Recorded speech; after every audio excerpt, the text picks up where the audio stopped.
The story takes us to the main square of a tribe with a pretty rustic old-school vibe. From a distance, we see a group of guys surrounding a girl, while one of them says she's still shaking. As we get a closer look, we realize she's a fox girl, and a guy tries to get handsy with her. All of a sudden, our protagonist wakes up, screaming for no one to touch him. Leone gets up, confused, wondering who was yelling over there. Clutching his head, our hero complains about being dizzy and wonders where he is. At the same time, one of the guys gets ticked off, saying the girl bit him and yelling for them to take her out. Our protagonist is totally clueless about what's going on. Just then, he steps out of the hut and comes face to face with the strange men. One of them complains that the girl is just a slave and says it's no wonder Leone hates her. Then the crowd starts to gossip, saying that Leone is no saint either. Leone then wonders if he's been transmigrated into a novel. He realizes the girl being mistreated is the female lead, Kufu. Then our boy remembers the novel's name was The Villain's Heroines Are Obsessed with Me. When one of the guys turns and calls him Leone, our protagonist finally puts two and two together. In that moment, it dawns on him like a bolt of lightning that he's the villain of the story. With that, the guy hands a club to our hero. He says the runaway slave has been caught, and now it's Leone's turn to deal with her. The protagonist thinks to himself that the villain in the novel only lasted for 3 days, and that this is a total rip-off. A bright light appears. A massive pillar of energy descends from the sky. A floating sphere then appears and introduces itself as Ding, the plot system. The system explains that our boy's mission is to reform the villainesses so they fall in love with him. Leone is shocked and asks if the system got the story wrong. Ding warns him that if a villainess's corruption value reaches 5 stars, it's going to be game over for him instantly. The system then alerts him that the female lead's corruption value is rising way too fast. One of the guys finds it odd that Leone is just standing there and tells him to watch his performance. He strikes her. Our protagonist yells, asking what in the world he's doing. The guy is startled by the protagonist's shout. Leone then steps in front of the girl and says he'd like to see who dares to bully her. Out of nowhere, a green-haired woman shows up with a smug tone. She seems surprised to see Leone protecting Kufu. The system warns that the corruption value is rising even faster, and our hero can't figure out why. Leone calls himself an idiot for not realizing that he is now Kufu's biggest enemy. With that in mind, he completely changes his strategy. Our protagonist says the girl is his and that no one has the right to interfere. The guys conclude that Leone hasn't changed and is just being possessive. Our boy then tells everyone to stay away from her and threatens anyone who dares to touch her again. The fox girl finds this suspicious. Looks over at her. The girl is confused by his attitude and eyes him warily. He then tells her to hurry up and go back home while the system congratulates him. Our protagonist yells at her, asking if she thinks he's a patient man. The girl clutches a sharp rock in her hand. Kufu gets up and faces the protagonist with a look of distrust. Our hero and the fox girl turn and walk away, being watched from a distance. The mysterious green-haired woman comments that this Leone is getting pretty interesting. Leone acts like the original villain and threatens the girl, telling her to pick up the pace. The poor fox girl looks exhausted, barely able to stay on her feet. However, she suddenly stumbles and falls. Our hero thinks she's in a pitiful state and that he needs to save her somehow. Back at his place, our boy sits on his bed and talks to the system. He asks the system if there's a starter pack or something of the sort. The system complains that he only has 10 points but opens the item shop anyway. Leone thinks that with so few points, he won't be able to buy anything useful. He then decides to buy a set of women's clothing that costs only 2 points. Our protagonist wonders why she hasn't woken up since it's been 3 days. Suddenly, Kufu begins to slowly open her eyes and the system happily announces that the fox girl is finally awake. Leone is relieved to see that she's okay. He approaches with a bowl of food and tells her to drink up. All of a sudden, her corruption value starts to skyrocket, sending our hero into a panic. The corruption points are rising because she thinks there's poison in it. Leone fakes a cough. He then continues the act and yells for Kufu to drink it all, or he'll make her swallow it himself. With that, the guy hands her the bowl and threatens to throw her out if she doesn't drink the medicine right away. Scared, the girl starts drinking the strange liquid, even though she thinks this is the end for her. After finishing, she asks what else he wants from her. The fox girl then thinks she's going to perish and that there's no way to survive. At this, she grows desperate and thinks it would be better to end things herself. Our hero realizes what she's planning and threatens her, saying not to even think about it. He leaves a plate full of food for her. As he leaves, a green snake watches her and questions him about the clothes and the food. The reptile then begins to glow and change shape while thinking about our boy. The snake transforms into a woman with green hair and a stunning figure. She remembers feeling something different about him, but thinks it's probably nothing. Other fox girls appear and call the woman Jenny to come pick some fruit. Jenny agrees and gives the other girls a wicked smile. Liuani asks the girl if she even deserves food. He says she looks like she's been digging through the trash and tells her to hurry up and change her clothes. The protagonist threatens her, saying that if she leaves a single crumb, he'll dump it all on her head. The corruption goes up by 1 point, and the system says she still thinks the food is poisoned. Our hero wonders just how badly the previous owner treated her. He picks up the chicken leg and says she doesn't deserve to eat it, then devours it himself. Our protagonist then leaves and locks the door, is surprised by his reaction. Suddenly, Fu leaps towards the food our hero left behind. She then starts to wolf down the chicken leg. Eating desperately, she gets emotional. She then starts to cry while continuing to eat, realizing there's no poison. The system happily announces that Ku Fu's corruption value has decreased for the first time. Our boy wonders how the body's previous owner could treat such a beautiful girl so horribly. He looks at his own reflection and complains about his dirty and unkempt appearance. The system explains that the original Liuani's description was very brief and that it doesn't remember it. Then, the system says the novel's character hadn't bathed in 3 months, which totally grosses our hero out. Liuani then accepts his defeat and asks if he can spend 1 point to buy some shower gel. Our boy accepts the deal, and the system hands over the bath items to him. He takes the opportunity to buy a first aid kit for 1 point to take care of the fox girl. The system informs him that all items from the shop can be used forever, which surprises our boy. Our protagonist asks the system if dinner has been delivered to Kufu yet. Believing she's already finished eating, he kicks the door to the room wide open. The fox girl gets spooked by him and stops eating. The protagonist wonders why she hasn't eaten yet, and the system reminds him that she's still injured. In a menacing tone, the protagonist scolds her, asking if she dares to leave leftovers. With a creepy smile, he says she'll remember what happens to those who leave leftovers. He gives her a terrifying stare, and she breaks out in a cold sweat, terrified of the protagonist. He sits down next to her while she eats the rest of the food in terror. Our hero then pulls something out of his pocket. Kufu believes he's found a new way to hurt her. He grabs her and dabs her leg with a cotton ball, and the poor girl thinks it's poison. Our protagonist thinks it's better for her to believe he's hurting her than for him to try and explain. The protagonist keeps taunting her while she's eating. Liuani then takes her hand and tends to her injuries, saying that all of her wounds are going to sting. Soon, he finishes treating her wounds. Our hero says he's done applying the medicine and that he's leaving. Kufu is surprised and realizes that what he put on her body was medicine. She hurries and yells for him to wait before he leaves the room and leaves her alone. She asks him if this isn't his room. Outside, our hero shivers from the cold and convinces himself that enduring the cold night will be worth it. He thinks that when she wakes up and sees her wounds healed, her corruption value will drop significantly. The system then explains that the score is divided into corruption and affection, and that he only has 7 points left. Our boy confidently says he doesn't need to worry, because he's sure to get a ton of points when Kufu wakes up. Suddenly, he hears a strange noise coming from the hut. Furious, he yells that she's an ungrateful backstabber.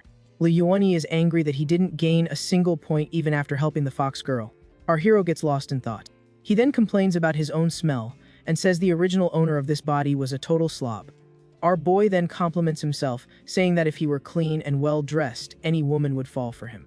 With this idea, the protagonist decides to take a bath to improve his appearance. He then exchanges 1 point for a bath kit so he can finally get clean. The next day, Kufu wakes up to the sound of the door opening and is taken aback. Liuani appears at the door, all cleaned up and smelling great. Kufu is shocked by his sudden change and doesn't even recognize him. Our hero shows off and asks if she doesn't find him incredibly handsome and attractive. Suddenly, Kufu backs away in fear and her corruption begins to rise again. Our protagonist doesn't understand why the corruption points are going up. He then realizes that if a handsome stranger suddenly appeared, he'd be suspicious too. Yuani punches the wall. Our hero yells and asks why she's still wearing the same old rags. He continues his act and criticizes her for wearing old, dirty clothes. Protagonist grabs her by the shoulder. Lily Yuani thinks that she has some serious trauma and that it's going to be tough to help her. The fox girl looks at him with fear and suspicion. With that, our hero yells and tells her to hurry up and get changed already. She tries to say she needs to cook, but he cuts her off, saying her cooking is terrible. The protagonist throws her onto the bed and tells her not to cook anymore. Our boy then leaves, frustrated that he can't seem to gain any affection points. Peeks through the door, confused by his behavior. She looks at the new clothes he left on the bed. Kufu remembers how badly he used to treat her and how he suddenly changed. Kufu wonders why he didn't punish her and even gave her new, clean clothes. She looks at her hand and notices the wounds are better than before. Her conscience warns her not to be fooled into thinking he cares about her. The fox girl then convinces herself that he's just planning something worse for her. She clutches the red dress and convinces herself that she can't trust him. Our hero stops walking. Eliuani says that women like pretty clothes and that she'll cheer up and the points will go up. But the system informs him that her corruption value has gone up a little more, leaving him shocked. Our protagonist throws himself on the ground in frustration and says he's going to give up because she's impossible to deal with. Our hero then starts practicing his villain act, declaring that it's Kufu's unlucky day for running into him. He continues his charade, saying that if she serves him well, he'll grant her a quick and painless end so her suffering will be brief. Switching gears, our boy asks the system if his performance was cruel enough, and doing confirms it was more than enough. Our MC explains that to stay in character, nobody knows the amount of effort he puts in behind the scenes. With that, Liuani and the system get all hyped up, shouting that they'll do whatever it takes to survive in this world. Back at his house, our hero yells that he's home and asks where everyone is, wondering where that fox girl has run off to again. Just then, Kufu appears from behind a curtain, saying in a timid voice that she's right there and didn't run away. Our protagonist then starts walking menacingly toward her to keep up his cruel villain persona. Liuani scolds her, telling her to take a bath and change her clothes because she's embarrassing him by being so filthy. Kufu kneels on the floor, terrified, and he complains about her gathering firewood, saying her wounds might reopen from the effort. Kufu is left completely baffled by this, unsure how to react to our hero's strange behavior. Our boy then points to the fire and orders her to go get completely cleaned up for him without any backtalk, then feeds the firewood into the flames. Kufu agrees but thinks she was foolish to believe he had changed, and that he'll never truly be different. Next up, our boy starts preparing her bath with hot water.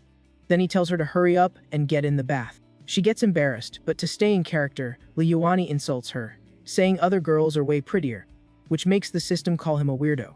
Our protagonist then yells at her to hurry up and get washed while doing confirms he's being weird again. With no choice, Kufu obeys and begins to undress to get into the bath. Carefully, Kufu dips her foot into the hot water to test the temperature. Once in the water, Kufu starts to wonder what he'll want from her tonight after all this. Outside, Liuani is freaking out because Kufu alone is a handful, and he still has to deal with 6 more villainesses. He complains that he wanted to be a hero, not some simp, but the system cheers him up, saying he'll have 7 strong female warriors. With that, our MC gets a new surge of determination and says that being a simp is just part of the journey for the greater good. Later that night, Kufu appears at the door and tells our boy that she's finished her bath, just as he ordered. When he turns and looks at her, our hero is left completely shocked and speechless. Kufu appears in the new dress and shyly asks if this new outfit looks weird on her. Her face turns bright red as she waits for our protagonist's response, who remains silent, just observing her. Liuani says it's passable, but inside he's freaking out and already planning to buy her a bunch of other outfits. Kufu doesn't understand his reaction and thinks he didn't like how it turned out, getting really sad about it. To keep up his act, our hero orders Kufu to go to his room to watch over him while he sleeps, which surprises her. He then makes an over-the-top threat, saying that if she isn't there when he wakes up, he'll give her a severe punishment. With that, the two of them head to the room, and the system announces that the act worked and her corruption has stopped growing. Our boy warns her not to mess with the buckets, because if she gets hurt again, he'll have to spend more money on her. Kufu then understands that he's just afraid of spending money in case she gets hurt and sick again. But for some reason, she feels happy about it. Even though she thinks it's about the money, she understands his concern in the end. Kufu cries with relief because even though her escape failed, her life isn't as hard as it used to be. At that moment, Doing informs him that her corruption has dropped significantly, earning him 10 points and unlocking the level 2 system shop. Our protagonist cries tears of joy and hugs the system, which congratulates him and says their plan is working. In that instant, a new determination sparks in Liuani's eyes as he sees his plan is finally paying off. He thinks that one day she'll understand that he's not the same person he was before, and that now, he just wants to see her happy and smiling. After a long day, our hero tries to relax in his bed to get some rest, but he quickly snaps his eyes open. And there he sees Kufu in his bed, looking like she has other plans for the night. Blushing beet red, jumps out of bed and asks what she's doing. Kufu replies that he was the one who told her to come sleep with him. He scrambles to his feet, flustered, while Kufu is just confused by his reaction. Liuani denies everything and tries to stop his nosebleed to avoid total embarrassment. With the system warning him of the danger, he insults her to maintain his evil villain act. She then questions his attitude, since his actions seem to imply something else entirely. Our protagonist flips out and lectures her for getting the wrong idea. Angrily, he tells her to sleep on the bed while he takes the floor, far away. He then pushes her onto the bed, and she wonders if she's really allowed to sleep there. Our hero complains about the bed and says he's sleeping on the floor. Kufyu asks if they're still going to do anything, and he just tells her to shut up and go to sleep. With that, our boy lies down on the hard floor with just a single blanket. Just accepts it and lies down. However, she soon falls asleep, and for the first time, she feels safe and at peace. But during the night, Kufyu starts having a terrible nightmare. In her dream, she remembers a huge fire that destroyed her old village. Everyone was running desperately to escape the flames that consumed everything. Little Kufyu cried uncontrollably as she tried to escape that inferno. During her escape, she's hit by an arrow and falls to the ground, too weak to get up. Just like that, she's captured by two men who throw her into a cage to be sold. Kufyu suffered greatly, reliving all the pain and hardship she's been through. Back in the present, Kufyu thrashes in bed as a dark energy surrounds her. Our protagonist wakes up from the noise, and the system warns that it's hard to wake her up. He asks if Doing can see her dream, and the system says her corruption is just getting worse. The system then explains that she's from a noble bloodline but was sold as a slave. Our boy remembers that the trauma sealed away part of her powers and gently wipes away her tears. Liuani then notices that the wound on Kufyu's leg still hasn't healed. With that, our protagonist grabs his first aid kit to treat her wound. He then applies some medicine to Kufyu's leg to speed up the healing process. Our hero watches Kufyu, who even in her sleep, can still feel the pain from the injury. In her dream, Kufyu feels a terrible pain and believes he's hurting her on purpose. She thinks this was all just a plan to get her to lower her guard, so he could attack her in her sleep. But with eyes full of hatred, she just wishes he would get it over with already. The pain is so intense that Kufyu complains even a pig would have woken up by now, so she tries to grab a piece of something sharp. Meanwhile, our hero has already finished treating her and is now sound asleep on the floor. Kufyu then wakes up full of rage and decides to get her revenge for him, torturing her. But before she can attack, she feels a strange itching coming from her wound. When she checks it, she's surprised to see the wound is now almost completely healed. At that moment, Kufyu realizes that the painful stuff he was putting on her was actually medicine. Understanding the truth, her affection value for him increases because he was only trying to help her. A new morning begins at our hero's house. But Doing wakes him up in a panic, yelling that something really bad has happened. The system then reveals that the original story's protagonist has also been transported to this world. Our boy panics because that so-called hero is the guy who used to mistreat Kufyu in the past. Doing also warns that with his skills, he'll blow past our hero's progress in no time. Liuani complains that Kufyu alone is already a handful, and the system warns that if the other guy wins, they'll be erased. The system gets all worked up about the possibility being deleted by the main system. But our protagonist thinks for a moment and comes up with a brilliant idea to handle the situation. He explains that his strategy is working since he gained 30 points and the story has already changed. Full of confidence, Liuani declares that the other guy will have to get through him first. Our hero then decides to play it cool and just keep an eye on this new rival who has appeared. Meanwhile, Kufyu hears him talking to himself and wonders who he's talking to. Lin walks over to Kufyu's bed. He gently pats her on the head and tells her to sleep well and wait for him. With that, our protagonist leaves the room to deal with his problems, leaving her to rest. Kufyu wakes up, confused, wondering what our hero meant by those kind words. Meanwhile, in a forest, our protagonist is already putting a new plan into action. He's thinking of bringing Kufyu here and staging a beast attack so he can save her heroically. But our boy suddenly stops, sensing that someone is watching him from nearby in the forest. Startled, he shouts for whoever is there to show themselves immediately and stop hiding. Cautiously, our hero approaches the bushes to find out who the mysterious spy is. Just then, a hand emerges from the bushes, and a voice asks him not to attack, saying they're from the same tribe. A green-haired wolf woman then appears and says his singing sounded like a wailing ghost. She recognizes him from the town square and asks if he's Liuani, confirming his identity. Our embarrassed protagonist explains that he was just singing to pass the time and apologizes. The other girls comment that they heard he was ugly, but he's actually pretty cute. Our boy hears everything and gets all proud and happy with their compliments. The green-haired woman says he's changed a lot and seems like a completely different person. Our hero then seizes the moment and asks for the three girls' names. They introduce themselves and Xiao Yuan offers him a watermelon. Our protagonist tries to refuse the watermelon, saying he absolutely can't accept the gift. But Xiaoyun insists, saying they got a bunch of them from the mountain and that he should try some. She then suggests he take some for Kufyu to try too, which catches him by surprise. Our hero activates his villain mode and says Kufyu is not worthy of tasting it, and Doing praises him for his acting. With that, Xiaoyun calls her friends, and they decide it's time for them to leave. As she says goodbye, Xiaoyun gives our protagonist one last smile before leaving with the others. Our boy then waves goodbye to them as they walk away. Alone again, he's lost in thought after this unexpected encounter with the girls in the forest. Li Yuani asks the system if there was ever a character named Xiao Yuan in the original story. Doing says no, and that his charisma must have attracted other girls, and our hero gets all smug about it. Back in the kitchen, our hero complains that preparing a meal is always a pain. He realizes the flint box is empty and wonders how he's gonna light the firewood now.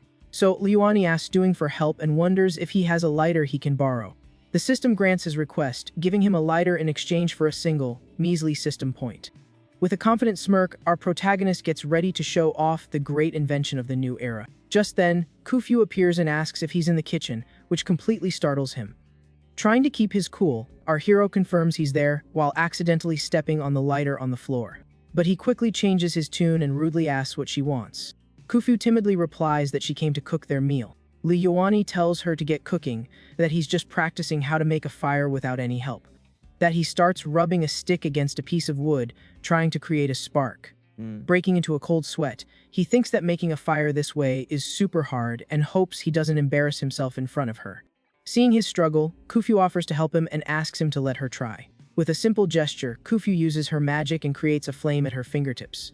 Just like that, the firewood catches fire, and our protagonist is amazed at how incredible she is. He explains that although her strength hasn't fully recovered yet, she can still summon a small spark of fire without much effort. Our protagonist is thrilled and gets excited seeing real magic for the first time. Curious, he asks if she needs any hand gestures or incantations to use her magic. Kufyu explains that she doesn't, and that she just needs to concentrate her power and sync it with her will.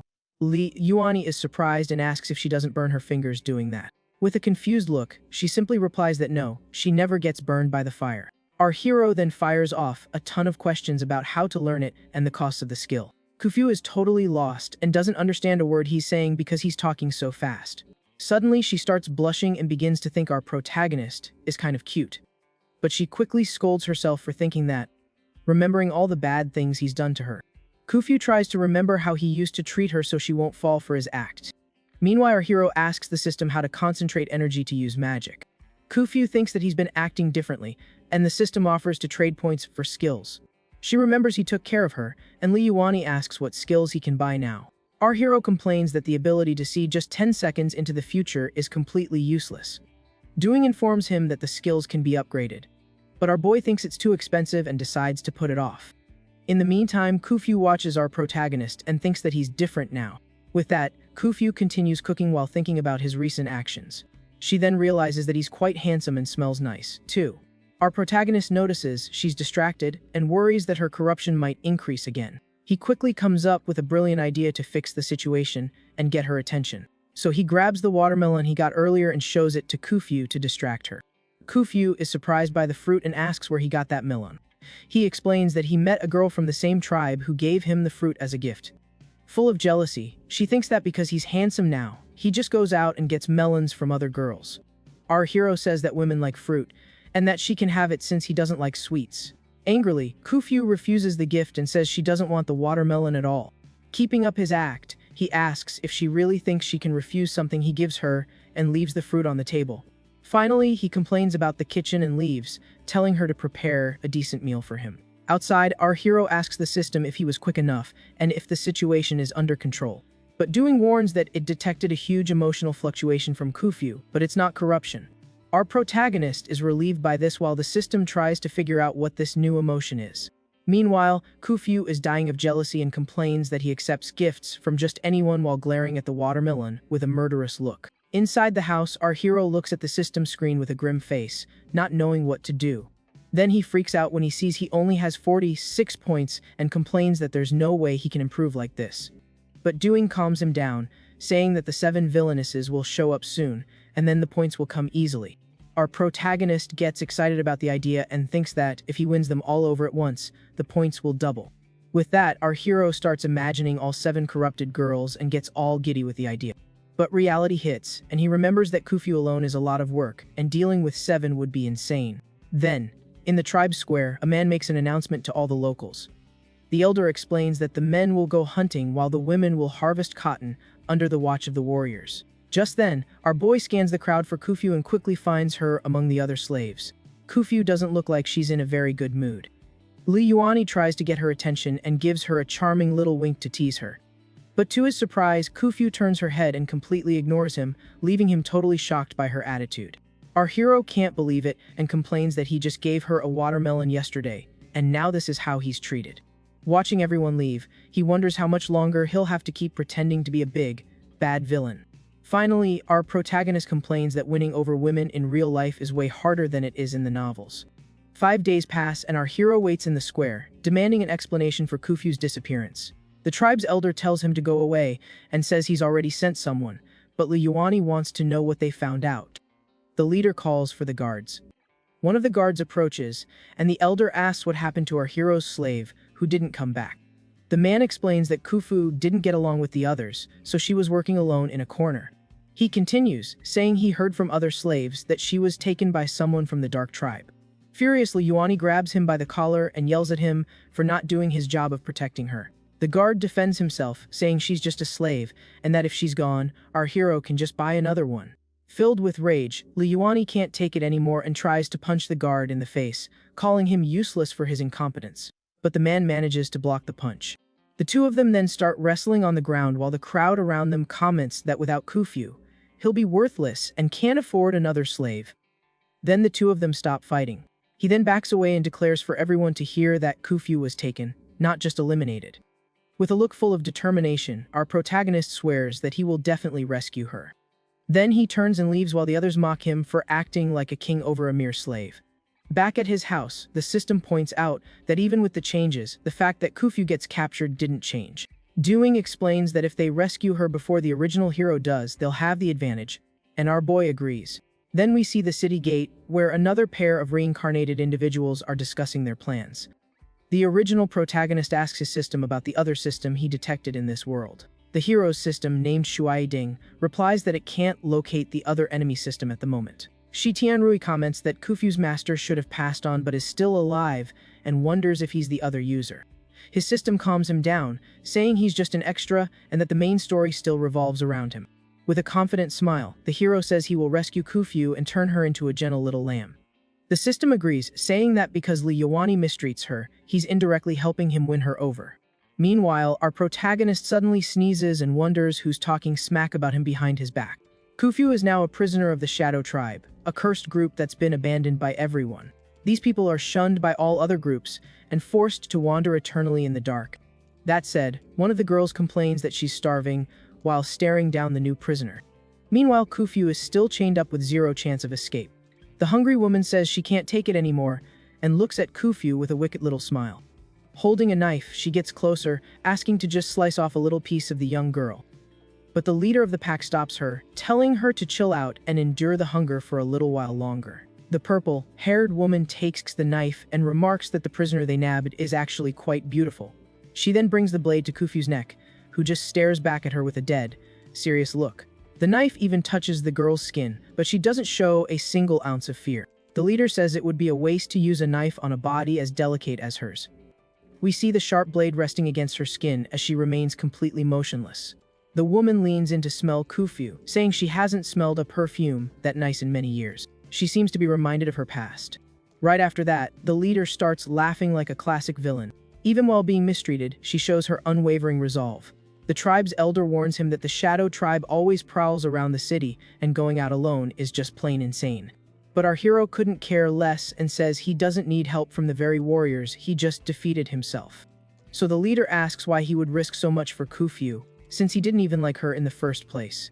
Our guy then answers with conviction that he has a very good reason for needing to save the girl. Suspicious, the elder asks him to share what this supposedly important reason is. In his head, our MC's a main character thinks he needs a really selfish excuse to maintain his whole villain persona. With a smirk, he says Kufyu is his slave and his reputation would be trashed if anything happened to her. The elder gets ticked off at his attitude, and our hero replies that his honor is worth more than anything. Then Liuani shoves the man, telling him to stay out of it, and threatens him again. The leader holds him back and offers him a new slave, since he was friends with his father, but our boy refuses. Our MC is surprised by this, not expecting the elder to be so kind to him. Ignoring the warning, he turns and leaves the village, followed by the doing system floating by his side. Alone, he walks through a dark and desolate land to find the Shadow Tribe's hideout. At that moment, our hero feels a shiver run down his spine as he senses the danger surrounding him in this place. The doing system screams in fear, asking, "Who's there?" putting our hero on high alert. Our guy gets tense and looks around, trying to figure out where the threat came from. Seeing this, the system suggests he buy the danger premonition, skill to protect himself. But Li Yuani complains that 45 points is way too expensive and that he'll be left with nothing. He tries to haggle for a discount, but a shadowy presence suddenly appears, cutting him off. Just then, our MC is attacked by several shadows and yells out in surprise. Under the moonlight, the only thing we see are a few red drops floating through the air. Our hero suddenly wakes up, complaining about a drip and asking which of his dorm mates is gonna go check it out. But then it hits him that something is very, very wrong. Sitting in a dark, unfamiliar place, our boy wonders just where the heck he is. In a panic, the MC starts screaming for his system, hoping for some kind of help. And then the system pops up, congratulating the guy because he's been captured by the story's second villain. Doing then gives him a heads up that the girl is on her way and tries to brace our hero for whatever's. Freaking out, the guy starts looking for an exit, but complains there isn't even a tiny door to slip through. Suddenly, Tyoshi hears a noise and senses that the woman is running towards him. And out of nowhere, a mysterious woman emerges from the darkness and throws herself right at our hero. Upon seeing the new waifu, the guy is blown away by her beauty and thinks, "Yeah, I could get used to this." The girl starts caressing his face, and our boy asks why she's being so gentle if she's supposed to be a villainess. The young woman then says he woke up just in time and tells him she wants to have his baby. This unexpected proposal leaves our protagonist completely stunned and utterly confused. Without wasting any time, the woman starts getting ready for what she has in mind for our. Desperate, Tsuyoshi backs away, saying that for something like that, you need the right place and the right. Trying to weasel his way out, the guy suggests they get to know each other better first, all while worrying about the risk of Kufyu showing up. At that moment, the system warns him that the girl's corruption level has started to skyrocket. Our hero realizes he has yet another problematic villainess to deal with now. The woman throws him back on the ground. He then tries to calm her down, saying he knows a thing or two about this and that she should just hear him out for a second. The young woman stares at him and asks if he really has experience with the kind of thing she wants. Tsuyoshi makes up that it's a technical skill, and they should learn the theory first. But she says she wants to skip straight to the practical part, since her parents were only together for one night and they had her. Startled by her answer, our hero is forcefully pushed to the ground by the girl. She then asks if he has any siblings and why she's an only child. The villainess gets lost in thought, starting to wonder why her parents only had one. He explains that everything needs to be perfect and cries internally, thinking the mission will fail if Kufyu shows up. The system confirms this, stating that in the beginning, none of the villainesses can know about the others. The young woman gets closer and asks him to explain what the right time and place would be. The guy then asks if her parents loved each other, and the woman confirms they were very much in love. He explains that only people in love can have children, and since they just met, they should fall for each other first. And he invents that with feelings, a man becomes supercharged with vigor. The woman gets excited by his explanation and says she knew she'd picked the right person because he knows so much. She then moves closer, determined to have a piece of our protagonist for herself. Our hero gets all flustered. He asks if she didn't hear a word he said, but the woman just confesses that she likes him. The girl reveals she started liking him when she saw him protecting the slaves, and he's shocked to learn she saw him with Kufyu. The doing system gets confused by the situation, wondering what on earth is going on.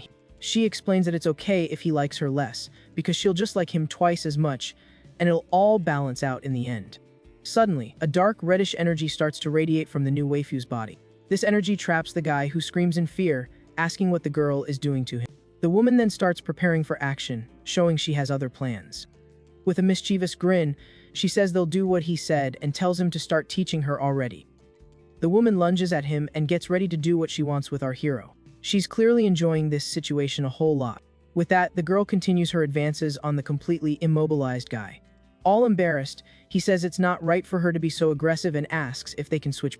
The girl notices he blushed and says her mom taught her that means he's in love. In a panic, our hero thinks he's a goner, because he didn't expect to enjoy this particular point of view. The villainess asks if he's shy and promises she'll be gentle. Suddenly, the protagonist nose starts having a little pressure issue. He tries to push her away, saying he doesn't need gentleness and that his primordial power is about to be unleashed. Ignoring everything, the woman whispers in his ear, complimenting how warm his body is. She moves in for a kiss, and he wonders if this girl is really a villainess who needs to be won over. The doing system appears, warning our hero not to be fooled by appearances. But the look on the guy's face shows he has completely given in to the situation.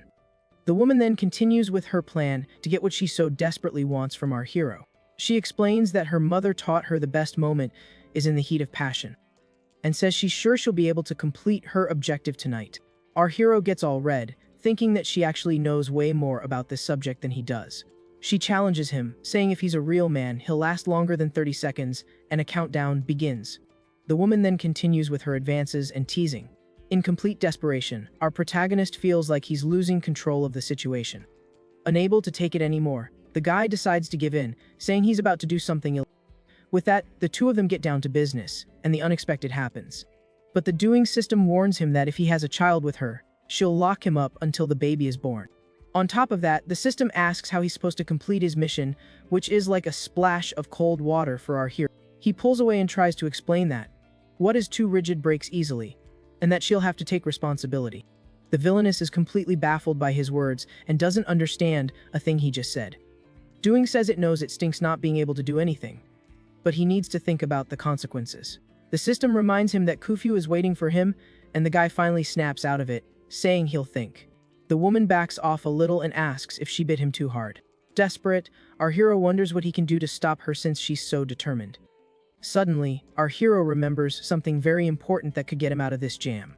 He recalls that her tribe absorbs their partner's energy, and if he doesn't eat first, it's game over. With that in mind, the guy desperately yells that he's starving and wants to eat. The woman is shocked and apologizes for forgetting to feed him, almost causing his demise. The guy smiles victoriously, and the doing system congratulates him on his absolutely brilliant idea. The villainess then gets up and tells him to wait there, while she goes hunt something for him to eat. And just like that, the girl vanishes from the cave in the blink of an eye to get food for her beloved. He thinks about escaping, but Doing warns that if she comes back and he's not there, he's a goner. In despair, the protagonist says he's doomed if he runs and doomed if he stays. So he sits down with the system and asks for help finding a weak spot in the villainess's past.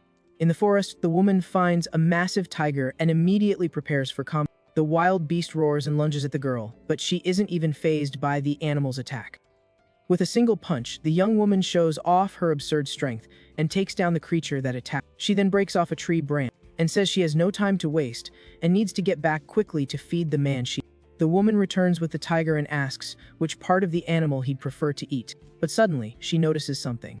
Yuani is just chillin', fishing by a river. But little does our hero know, 3 women are hiding nearby, watching him. All of a sudden, our boy hooks a fish and yanks it out of the water. But he hears some whispering and wonders what on earth they're talking about. And the doing system translates that they're discussing how tasty he is. Doing also warns him that they've got their eyes on him and won't give up that easily. So our hero plays it cool and says that 1 fish isn't enough for dinner. He pretends he's going to catch another one, but he actually snags the fish off the ground. Right after, Yuani scrambles to his feet and starts running as fast as he can, clutching his fishy friend. The trio of women starts chasing him through the forest as he makes a run for it with the fish. He then thinks that he needs to rack up points to trade for skills, or he's totally toast. Doing warns him that they're getting closer, now just 13 steps away. Yuani starts to panic because the dark forest is no place for humans. And in the middle of the chaos, our MC trips and face plants right on the ground. Now that he's down, the trio is just 9 steps away from our protagonist. On the ground, Yuani starts to despair, thinking this is the end of the line for him.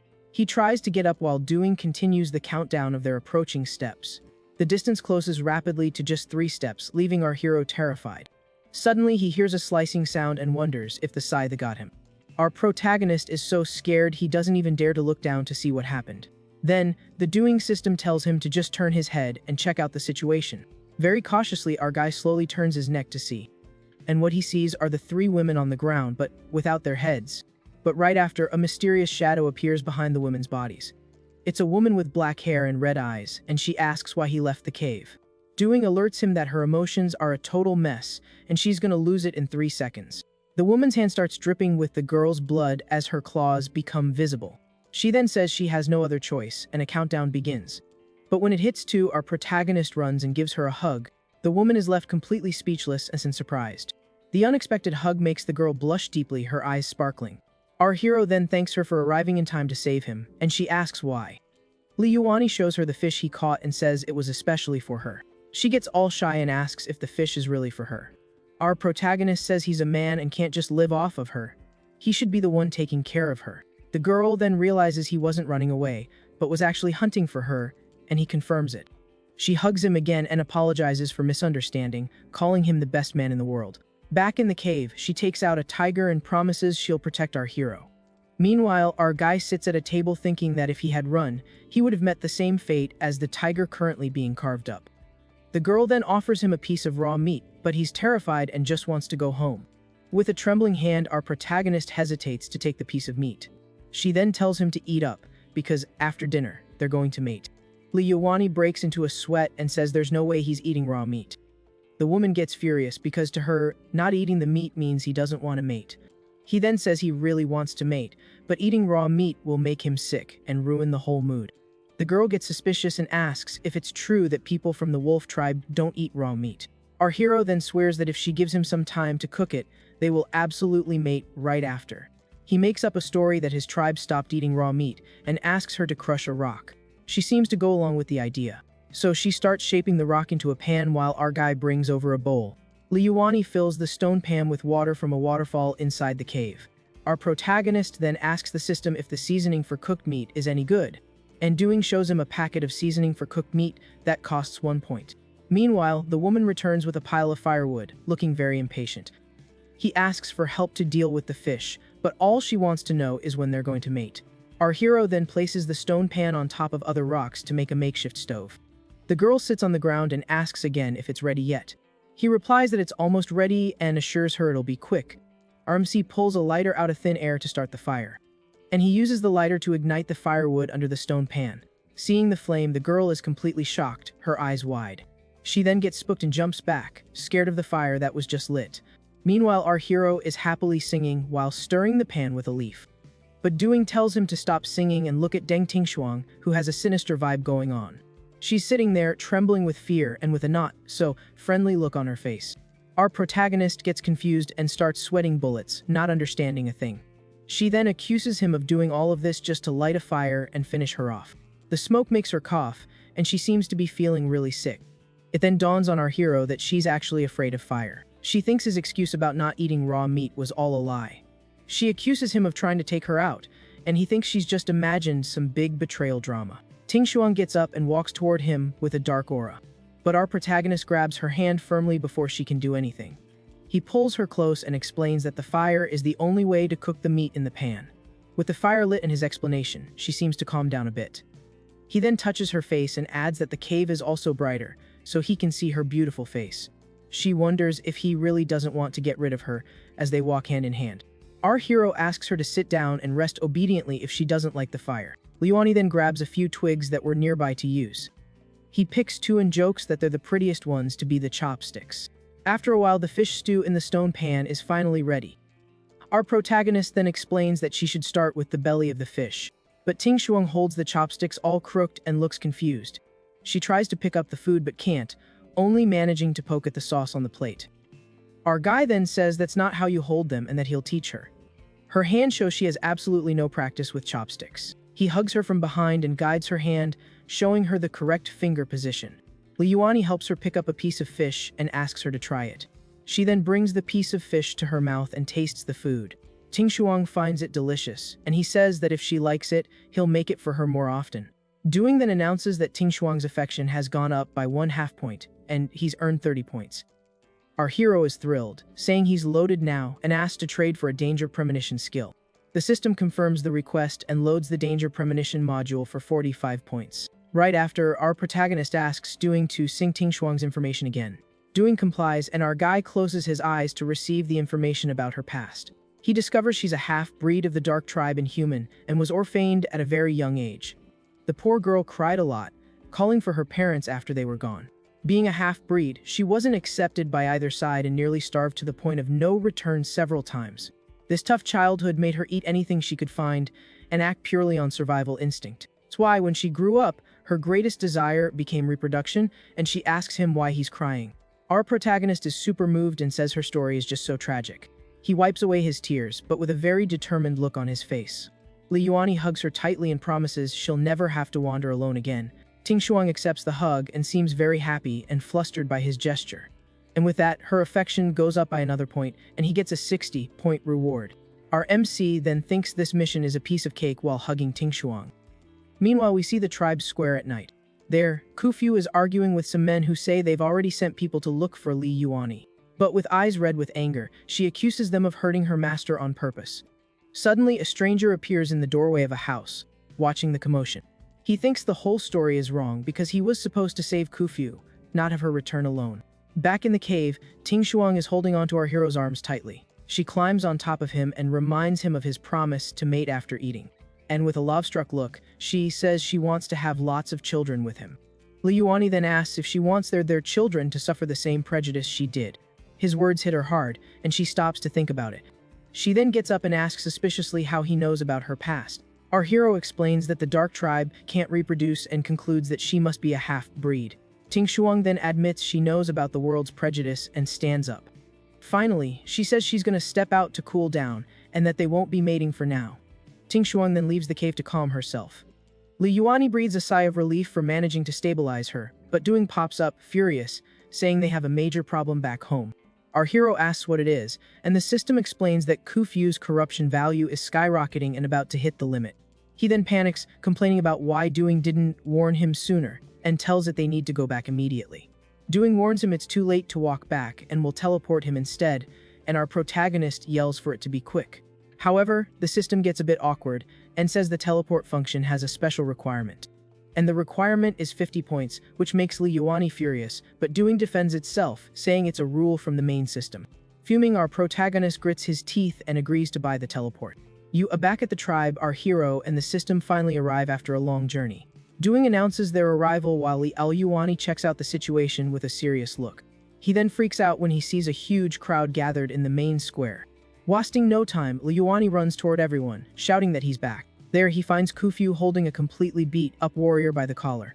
Our protagonist yells her name, confirming he's back and okay.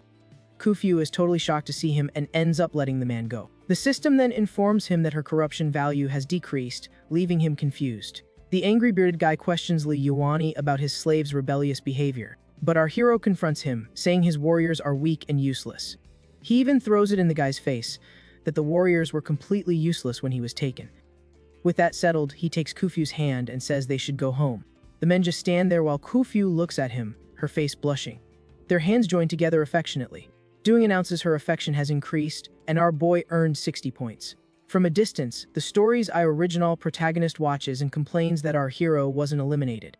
The rival's system assures him that the story is authentic and tells him to chill out. Side character then decides to ignore the plot and go after another girl in the forest. Meanwhile, night falls over the village, bringing a mysterious vibe. Up in a tree, Johnny wonders how Li Yuani escaped from the dark tribe. The serpent then begins to transform, revealing her beautiful legs.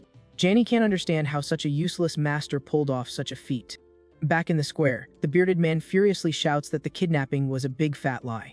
He accuses Li Yuani of hiding and vows to never care about him again. Later at Li Yuani's house, the mood between him and Kufyu gets a little tense.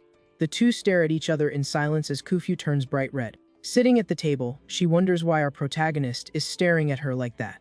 Li Yuani then reaches out and touches her shoulder. At this, Kufyu gets surprised and flustered by his touch and quickly stands up. Li Yuani asks why she's getting nervous again since they were just getting along. All embarrassed, Kufyu says it's nothing and offers to cook for him. Our hero wonders if she's mad, but Doing reveals that her affection is rising. With a smile, he realizes she might be into him and decides to change his strategy. But suddenly, the Doing system starts flashing desperately, issuing a warning. Doing warns that the other villainess returned to the cave, and her corruption skyrocketed when she didn't see him. Frustrated, Li Yuan complains about the author's rule that prevents the villainesses from meeting each other. He gets ticked off about having 7 girls who can't see each other and questions the system about it. So, he decides to talk to Kufyu first before she also gets corrupted by his disappearance. Meanwhile, in the cave, the other villainess is furious, thinking he lied to her to escape. Alone in the empty cave, she feels completely betrayed by our protagonist. She swears he can't escape as a dark and dangerous aura surrounds her. Suddenly, she hears his voice calling her name and asking what happened. Ting Ting turns around, surprised to realize he actually came back to the cave. Li Yuani appears and shows her a gift he bought with 3 system points. Ting Ting stares at him, still in shock. Without hesitation, Ting Ting lunges at our hero, who is completely stunned by her action. She quickly tackles him, making them both fall to the ground. With a flushed face, she declares she can't wait any longer and wants to have his baby right now.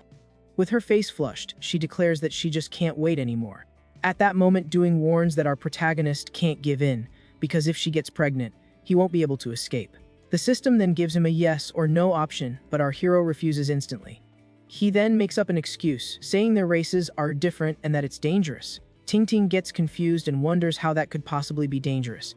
With that, Li Yuani says he needs to understand her body structure and asks if she trusts him. Looking all cute, Ting Ting replies that she trusts our protagonist completely. He then thinks he needs to tire her out with an appetizer to keep the situation under control. Li Yuani tells her to relax because he's going to check her body structure, and she agrees. At that moment, he begins the procedure, and his little hand starts sneaking around her body, surprising her. Ting Ting asks what that is, but he just replies that it's only the beginning. Then our hero's hand starts moving strategically. The girl gets all red from the situation and hugs him very tightly. Our protagonist then realizes that a well-developed body is very sensitive to the touch. With Ting Ting in his arms, he carries her and says they're heading to the nest. She agrees, trembling a little as our hero holds her firmly in his arms. He then places her on the bed and asks if she wants to continue, and Ting Ting says it feels good. With that, our boy continues the process, leaving the girl more and more out of breath. After a while, our hero looks pretty tired and a bit messy after their little jam session. The system congratulates him because the girl got so tired that she fell into a deep sleep. Doing also reports that her corruption has decreased, and he earned 30 points as a reward. Our protagonist says with relief that all his effort was finally worth it. But he's so exhausted that he passes out on the bed and says he needs to rest for a bit. Meanwhile, back in the tribe, night falls on our hero's house. Kufyu seems a little uneasy. Her hands are trembling all on their own. Is having bad flashbacks that are haunting her. With different look in her eyes, she realizes her strength seems to have increased somehow. Farni wonders how Liao Yuani disappeared if he left the tribe again. She finds this whole situation very strange. Johnny finds this whole situation very interesting and continues to watch with a smile. Our hero lights a fire. Ting Ting wakes up a little confused and wonders what happened. Our boy explains that she was tired and fell asleep and asks if she's rested. The girl then hugs him happily and says she would never abandon him, but asks if he's leaving. He confirms he has to go back to the tribe because his friends are worried. Our hero calms her down, saying she knows where he lives, so he can't run away. He then asks if she liked what he did, and if she wants a little more. Ting Ting immediately confirms, so he asks her to let him go back for a while. Our protagonist even swears he won't run away, putting on a cute face to convince her. Ting Ting looks away sadly but seems to agree. She says she'll let him go on one condition: he has to let her mark him first. Ting Ting explains that with the mark, she can track him at any time and have peace of mind. Our hero is confused and asks how she would make this so-called mark on him. Without a second thought, Ting Ting moves in to bite his neck. She inches closer to Leon. She kisses his neck, leaving a mark on him. She explains that this way she can track him, and our hero figures it's probably not a good idea to tick this girl off. Li Yuani considers that this could be an extra layer of security and, in the end, is totally worth it. With a smirk on his face, he asks if he can leave now. She agrees. At that moment, they say their goodbyes, and our hero finally gets out of the cave, giving the girl a wave. Once outside, he finds it weird that she let him go so easily and gets super suspicious. That our MC finds a well-hidden spot in the forest to use his teleport. And just as he's about to teleport, he hears someone in the forest complaining about not being able to find something. Li Yuani realizes the original protagonist is there, and he came to capture the same villain as he did. The OG protagonist complains that he didn't find anything, and his system encourages him not to give up the search. Lin Yuani understands that his rival has a system, which is why the villainess hadn't been found by him earlier. He thinks there's no way he can compete with the original hero, so he decides to just dip. But he stops, thinking his rival is handsome and has a better system, and starts worrying about how he'll compete. Our MC starts whining that she needs to take some responsibility for this mess. So he decides he can't just leave and tells the system to take him back. Meanwhile, the villainess is lying in bed, super bored with nothing to do all alone. But suddenly she hears the sound of footsteps and sits up, surprised to see who's coming. At that moment, Liyuani appears with a smile and says he remembered something important. Ting is overjoyed and asks if he came back, because he just couldn't stay away from her. Our boy gives her a hug and confirms he couldn't stand the thought of leaving her all alone. He then says he wanted to see her in the new outfit he found before he unreally took off. With this excuse, Ting excitedly accepts the request, eager to try on the gift she received. A little while later, she appears in a black dress, leaving Liyuani completely speechless. He then asks if she liked the clothes, which are from the human race, to get her opinion. Ting replies that she loves anything he gives her, and the system announces a huge point reward. Her eyes sparkle with little hearts, showing just how happy she was with the unexpected gift. She sits on his lap and asks if he's leaving already, but our boy says he'll wait until she falls asleep. Ting looks sad at his answer, but eventually agrees that he has to leave at some point. Night falls over the forest, and a crescent moon illuminates the star-filled sky. Seeing this, the OG protagonist thinks it's too risky to continue the search and decides to leave for now. He then decides to look for the other girls and come back to capture this villainess later. With his system agreeing, the rival uses his teleport and vanishes from the dark forest. Back in the cave, our hero watches Ting, who has finally fallen fast asleep. While dreaming, Ting whispers a few little words. He finally opens the system to use the teleport. Just like that, our MC vanishes in the blink of an eye, leaving Ting behind.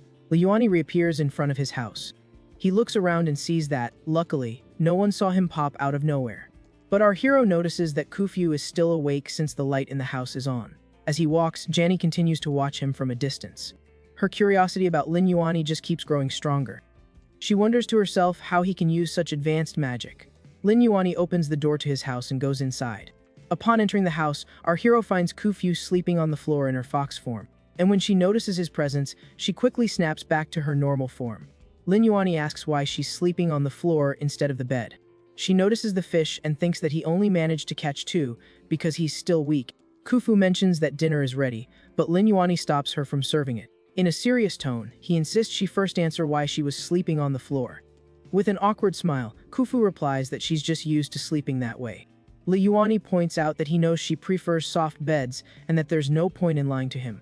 He pets her on the head and tells her to sleep in the bed from now on, without being afraid. Kufyu gets all flustered and wonders why he's been acting so weird lately. To keep up his tough guy act, he says he'll serve the food to make sure she doesn't poison it. Our MC heads to the kitchen, and Kufyu follows him closely watching. She thinks that he hasn't changed, but at least he's not as mean as before, which is a relief. The system announces that her affection has increased, and our hero earns another 5 points. Liyuani is baffled by the situation and complains that he doesn't get what she's thinking anymore. The doing system says he's already doing a great job and encourages him to keep it up to level up.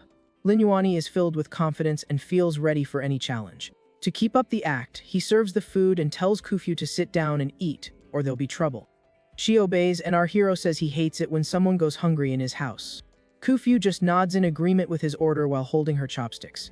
Outside the house, Janny continues to watch the two of them having dinner. Suddenly, Liyuani feels a strong itch on his neck where Ting bit him. Ku notices his reaction and gets curious. She suddenly slams her hands on the table and jumps up, startling Liyuani. She's got a spidey sense. Kufyu spots the hickey on Liyuani's neck. Furious, she yells at him, demanding to know who marked him. She recognizes the aura of the Dark Tribe, and our protagonist realizes that Kufyu is seriously ticked off. He makes up a story that he was caught and bitten, but managed to escape. She warns him that the Dark Tribe has its eyes on him now, and that they'll force him to mate. Gets a bored look on his face, realizing her analysis is spot on. Then she slams her hands on the table again hard. With a serious look, she says they need to leave for a safe place, far away from the tribe. Liyuani questions the decision, and she explains the danger that the other tribe's mark represents. Liyuani puts his chopsticks down on the table. He stares at her and asks if she's worried about him losing his freedom forever. Embarrassed, Kufyu mutters that she just doesn't want to see him get hurt, leaving the system totally confused. With a smile, our protagonist praises her loyalty and invites her to finish dinner. Kufyu stays silent, and our hero says he's tired and would rather talk tomorrow. He thinks he needs to calm her down so she doesn't find out about the other villainess he met. Later that night, the crescent moon lights up the sky as he blows out the candle. Liyuani sits on the edge of the bed where Kufyu is sleeping peacefully in her fox form. He watches her sleep and thinks she looks pretty comfy and cozy. He can't resist and starts petting the sleeping fox's soft fur. He hugs her and thinks about how comfy her fur is, wondering what it would be like to turn into a wolf. Kufyu suddenly wakes up, totally embarrassed, and wonders where he's touching her now. He takes advantage of the situation, thinking he'd be a fool not to press his advantage. With that, Kufyu asks him to stop touching the base of her tail as she gets goosebumps all over. Our boy keeps going, and she thinks her body is going to feel weird if he doesn't stop. His hand glides smoothly over the fox girl's soft fur, making her squirm with every touch. Kufyu can't take it anymore and lets out a cute little squeal she can't control. Lin Yuani asks if she's feeling uncomfortable with the petting. Suddenly, the system announces that her affection has increased, earning him points. Doing is over the moon and announces that the system shop has been updated with the new points. Lin Yuani looks at the system screen, which now has a much slicker, more modern look. The shop is now at level 2, and new items have been added to the inventory for him to choose from. The little fox snuggles in, thinking she must be going crazy to feel so good being this close to him. She decides to sleep cuddled up against him, at least for tonight, just to savor the moment. With a gentle smile, our boy tells the little fox to sleep well and get some rest. He continues to gently stroke her fur as Kufyu sleeps soundly on his lap. And so, the night passes peacefully, with the crescent moon illuminating the starry sky. The next day, Lin Yuani wakes up pretty tired after the eventful night with the little fox. He looks to the side and sees Kufyu sleeping peacefully in her human form. He reaches his hand out to her. He takes the chance to gently stroke her head. Kufyu, now up and about, says she needs to go out, but warns him to be careful with the dark tribe. Our protagonist just gives her a nod as she heads off to do her chores. Alone, he complains to doing that he's in a real bind because he doesn't know whether they should move or not. Our hero sighs and says that women are hard to please, but the system just cheers him on. He starts pacing back and forth, trying to think of a good solution to this problem. Suddenly, our boy stops pacing and it looks like he's finally had an idea. He decides he's going to find Kufyu to have a proper talk about moving away from the tribe. Our MC leaves the house and heads to the nearby orchard where she usually works. In the orchard, Kufyu is peacefully picking some apples.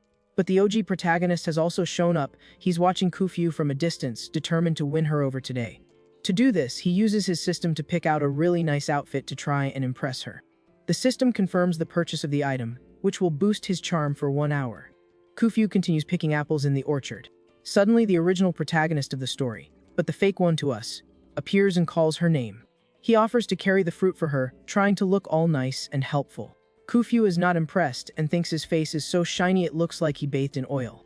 She turns down his help, saying that's a job for the tribe's slaves. Frustrated, the OG protagonist thinks maybe the outfit didn't work, but then again, maybe she's just playing hard to get. Our MC watches from a distance, getting really irritated by the nerve of that pesky insect. Furious at seeing that schmuck trying to steal his girl, he decides to act immediately.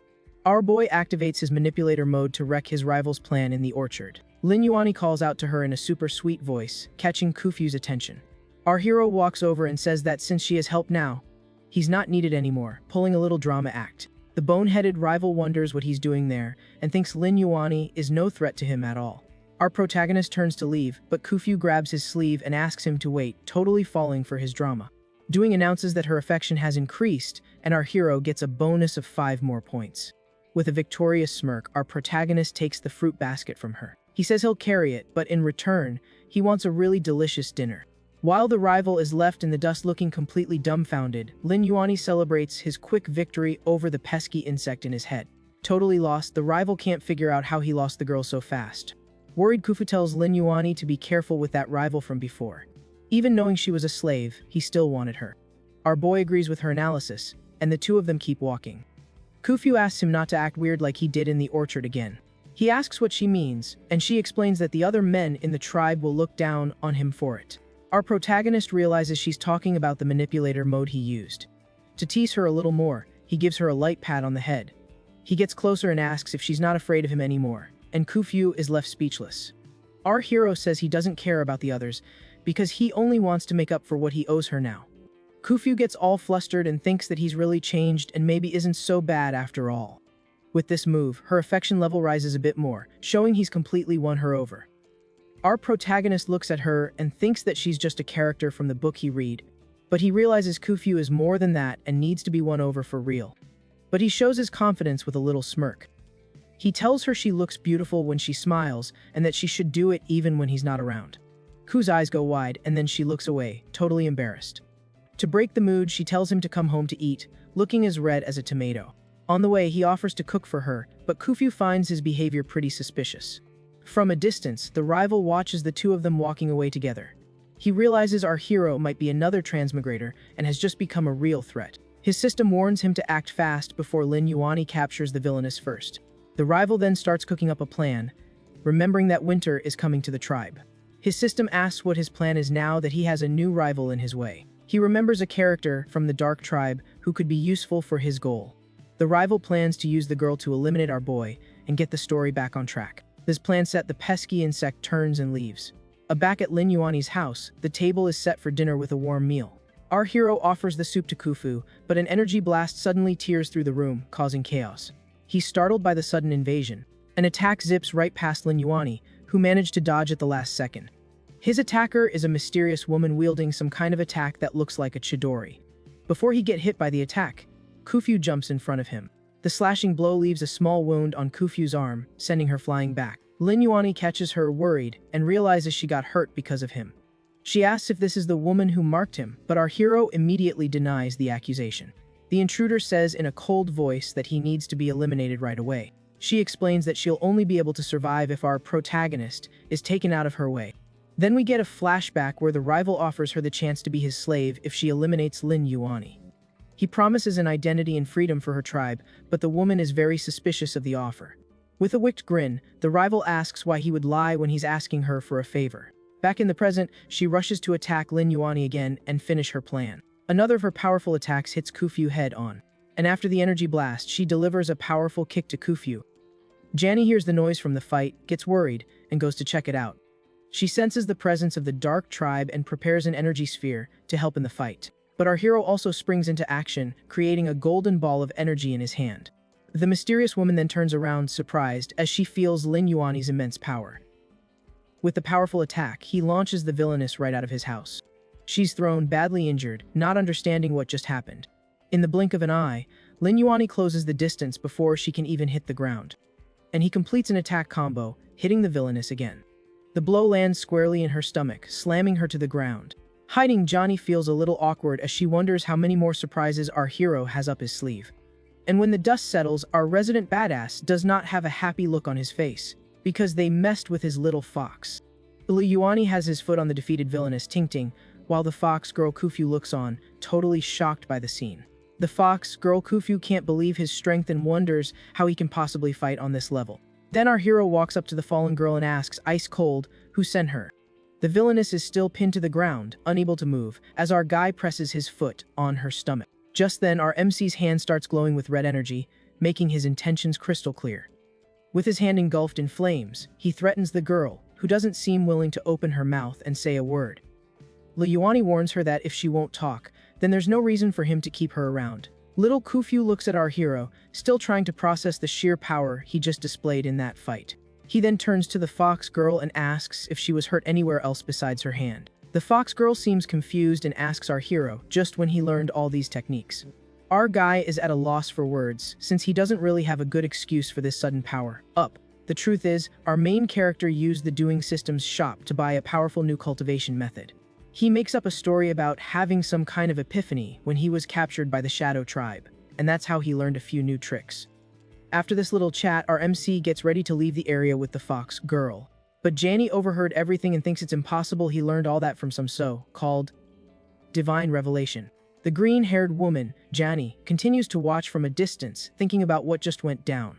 She then focuses her attention on the fox girl and notices that even though Kufyu is injured, there's something special about her. Janny can sense that inside the fox girl lies an infinite potential that seems to be sealed by something. With a smile, the green-haired woman thinks to herself that she's found some very interesting things in this village. Just then, a few villagers show up and are startled by the mess they find. Our main character explains that a member of the Shadow Tribe broke in to attack him and Kufyu. The other villagers are furious, wondering how they had the nerve to invade their territory. One of the guys then notices that the Shadow Tribe intruder is no longer among the living. The village chief asks who did this, and our hero calmly replies that he was the one. The man is shocked, but Yuani says the priority is to figure out how the enemy managed to get in. Our MC already suspects this has something to do with the guy he threatened with the doing system earlier. The fox girl then tells the chief that there's a traitor in the village who helped the intruder get inside. Li Yuani adds that winter is coming, so they would only attack for a pretty big reward. Hearing this, the village chief looks directly at our guy and asks if he has offended anyone recently. Our hero plays dumb, saying that nobody takes him seriously, all while thinking that the chief is pretty sharp. The fox girl Kufu reminds our hero about the man who was after her, stating that 9 times out of 10, he's the culprit. The village chief gets angry because Kufu is Li Yuani's servant, and our guy reveals the suspect's name is Shi Tianru. The chief remembers this man asking for shelter and immediately orders his men to bring him in for questioning. A short time later, this Shi Tianru fellow is brought in by the guards, looking pretty calm about the whole situation. He then sees the body of the intruder, Ting being carried away, and is surprised to realize the woman has been taken out. The chief gets straight to the point and tells the suspect that Li Yuani believes he set him up. But Shi Tianru plays the innocent card, saying they need proof to accuse him of anything. The village chief seems to agree with the guy, remarking that what he says makes sense, as he doesn't look like a criminal. Then the suspect starts bad-mouthing our guy, saying he's just a slacker who got caught and came back under strange circumstances. He casts doubt into the air, asking how our main character managed to come back safe and sound after being captured by the enemy. Our hero gets annoyed with the accusation and retorts that he came back because he knows how to fight and got a little lucky too. At that, the fox girl Kufu steps forward to defend her master, saying he took out the intruder with his own 2 hands. The village chief asks if this is true, and the fox girl confirms she saw the whole thing with her own eyes. The suspect is a bit surprised by the confirmation, and at that moment, a mark appears on our guy's neck. The suspect then points to Li Yuani's neck, showing everyone a mark from the Shadow tribe as proof of his betrayal. The suspect smiles confidently, thinking that our boy doesn't stand a chance against him in a fair fight. Our hero sighs, knowing it'll be tough to explain the situation and that arguing will only make things worse. So, Li Yuani tells the chief that he and Kufu plan to move to Yangshan City to escape their enemies. He confirms he was marked, and if he stays, the woman who marked him will find him, so he'll be leaving tomorrow. The village chief is concerned and asks how he'll survive in a new city with no way to support himself. But our main character has already made up his mind, saying that since no one believes him, they don't need to try and change his mind. This Shi Tianrui guy doesn't seem happy at all with our guy's decision to just up and leave. With that, he steps in front of everyone and yells at our hero that he doesn't have permission to leave. He's panicking because if Kufu leaves with him, his mission will be a total and complete failure. The village chief then asks the young man what their departure has to do with his future plans. Shi Tianrui claims our hero is running away to escape punishment and that he's a danger to the village. Our guy shoots back that he doesn't have any proof either, and asks why the enemy would attack him if they were allies. The fox girl Kufu gives a death glare to the guy who's accusing her master of being a traitor. Just then, a screen from the doing system appears for Shi Tianrui, warning him that Kufu's corruption value is rising. The system then tells him to change the subject immediately and plan his next steps more carefully. The doing system warns that there are villainesses in Yangshan too, and either way, Shi Tianrui decides he's going there. With that, he tells them to do whatever they want and turns his back on everyone, no longer caring about the situation. Our hero and Kufu just watch the guy walk away, his fist clenched, showing his intense anger. Our main character thinks he doesn't have to worry about Kufu being influenced by the so-called protagonist. The fox girl Kufu also thinks that the man's motives are simply detestable and wrong. Our guy tells the chief he would never betray the village, and that he and Kufu are now going to pack their things to leave. The chief then advises him to live well and change his ways, and our main character promises he'll do just that. Arriving home, they see that the door was completely destroyed during the battle against the powerful intruder. Our hero tells the girl not to bother fixing the door, because what's broken should stay that way. Kufu looks a little sad about the situation, but can't find the right words to respond to him. He takes her hand and says she never liked it here anyway, and to think of this as turning a new page in their lives. Their hands join in a gesture of comfort and a promise of a new beginning for them both as they prepare to leave. Smiling, our main character promises the fox girl that they will have a new, beautiful home together.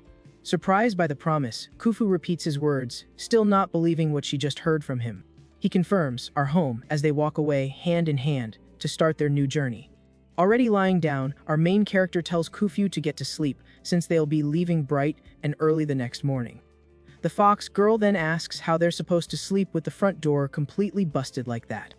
Our hero replies that there's nothing valuable here, and the only thing anyone would want is her. With that, Liuani asks if she wants to sleep with him, leaving the fox girl completely flustered. He explains it's just for safety, and since it's their last night there, he wouldn't do anything sketchy. Our guy even suggests she can turn back into her animal form if she'd feel more comfortable that way. The fox girl Kufyu is a bit hesitant but eventually makes an important decision about the situation. She sits on the bed and warns him that if he tries anything, she'll fight back with everything she's got, but he reassures her. With everything settled, a fire is lit to brighten the room during the dark night that's setting in. Then, the two of them lie down back to back and wish each other good night before trying to rest. But Kufyu can't fall asleep, thinking about everything that happened and how much her master has changed. She remembers how our hero became a completely different person from who he used to be. While our main character sleeps peacefully, the fox girl continues to watch him closely. Kufyu promises that if he keeps treating her well, she will live a good life by his side in the future. Our guy, who seemed to be asleep, tells her not to force anything and to just take it easy. At that moment, the doing system detects the fox girl Kufyu's affection value and seems quite pleased. With that, her affection rises by another 2 points, and our hero gets a reward of 100 points from the system. The doing system congratulates the host for turning the tables with just a single sentence. Our guy apologizes on behalf of his former self and says he won't treat her like he used to. No way. Touched by our main character's words, the fox girl can't hold back and gives him a big hug. She then agrees with a smile on her face, seeming overjoyed with the promise of a new life by his side.